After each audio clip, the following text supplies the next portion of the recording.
तर रामराम मंडळीनो, मी तुमचा दोस्त आणि होस्ट अभिनंदन स्वागत करतो तुम्हा सर्वांचं आपल्या यूट्यूब चॅनलवर, ज्याचं नाव आहे कुबेर मराठी. सो मित्रांनो, काल 14 मे 2025 रोजी बर्जर पेंटचे क्वार्टर 4चे मित्रांनो रिझल्ट्स या ठिकाणी अनाऊन्स झालेले आहेत. सो कंपनीने कोणकोणत्या इम्पॉर्टंट अनाउन्समेंट्स केलेल्या आहेत त्याविषयी आपण डिस्कशन करूया आणि कंपनीचा परफॉर्मन्स कशा पद्धतीने राहिलेला आहे त्याविषयी सुद्धा आपण डिस्कशन करूया. ₹3.80 मित्रांनो डिव्हिडंड या ठिकाणी कंपनीने डिक्लेअर केलेला आहे. अर्थातच 380% मित्रांनो हा डिव्हिडंड आहे, पण एक गोष्ट लक्षात ठेवा, हा जो डिव्हिडंड असतो तो फक्त आणि फक्त फेस व्हॅल्यूवर कॅल्क्युलेट केला जातो. त्यामुळे मित्रांनो इतका काही खास डिव्हिडंड कंपनीने दिलेला आहे असं तर मला या ठिकाणी वाटत नाही. पण ठीक आहे, एक इम्पॉर्टंट अपडेट या ठिकाणी आलेली आहे की बोर्डने काय केलेलं आहे या ठिकाणी रेकमेंड केलेला आहे ₹3.80 डिव्हिडंड, ज्याच्यासाठी अद्यापपर्यंत मित्रांनो या ठिकाणी कोणती रेकॉर्ड डेट किंवा असं ह्या ठिकाणी एक्स डेट या ठिकाणी डिक्लेअर झालेलं नाही आहे. बाकी मित्रांनो कोणत्याही पद्धतीचा स्प्लिट किंवा बोनस अनाऊन्स करण्यात आलेला नाही आहे. सो चला आता ह्या कंपनीचे क्वार्टरली रिझल्ट्स कसे आहेत त्याविषयी आपण चर्चा करूया. सो बर्जर पेंटबद्दल मी बऱ्याचशाच वेळेला चर्चा केलेली आहे मित्रांनो, आणि वेळोवेळी त्याच्यामध्ये बाईंगच्या जर काही रिकमेंडेशन असतील त्या मी तुम्हाला दिलेल्या आहेत. सो आता बघू शकता 2704 कोटींची मित्रांनो ह्या क्वार्टरमध्ये सेल्स झालेली आहे. इस्टिमेशन मित्रांनो किती होतं बघा, इस्टिमेशन होतं मित्रांनो 2641. ओके, 2641 कोटींचं इस्टिमेशन होतं, पण जे काही इस्टिमेशन होतं त्याच्यापेक्षा जास्तच मित्रांनो कंपनीची सेल्स झालेली आहे. मागील क्वार्टरमध्ये डिसेंबरमध्ये 2975 कोटींची सेल्स होती. So quarter on quarter definitely मित्रांनो ह्या ठिकाणी जी काही सेल्स आहे ती ड्रॉप होताना दिसते. मागील मार्च क्वार्टरमध्ये 2024मध्ये 2520 कोटींची सेल्स होती. सो त्याच्या अनुषंगाने जर विचार करायचा झाला मित्रांनो, सो डेफिनेटली सेल्स या ठिकाणी वाढताना दिसते.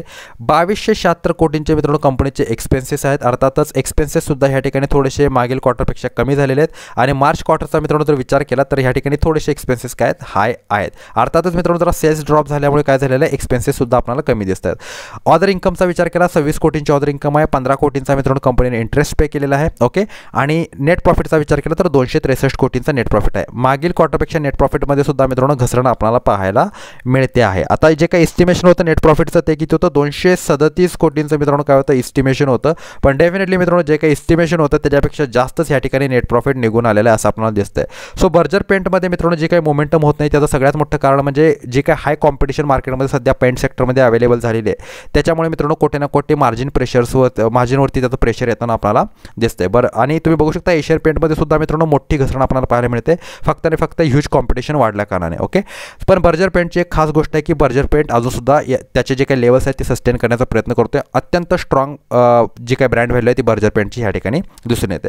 प्रॉफिट अँड लॉस स्टेटमेंटचा विचार केला, 11,545 कोटींचे मित्रांनो काय ह्या ठिकाणी कंपनीचे सेल्स आहेत. ओके, म्हणजे 2025साठी मी बोलतोय कारण आता इयरली स्टेटमेंटसुद्धा आलेले आहेत. ओके, आणि तुम्ही बघू शकता 9,689 कोटींची मित्रांनो एक्सपेन्सेस आहेत. ओके, आणि नेट प्रॉफिटचा विचार केला तर तुम्ही बघू शकता 1183 कोटींचा नेट प्रॉफिट ह्या ठिकाणी निघून येतोय.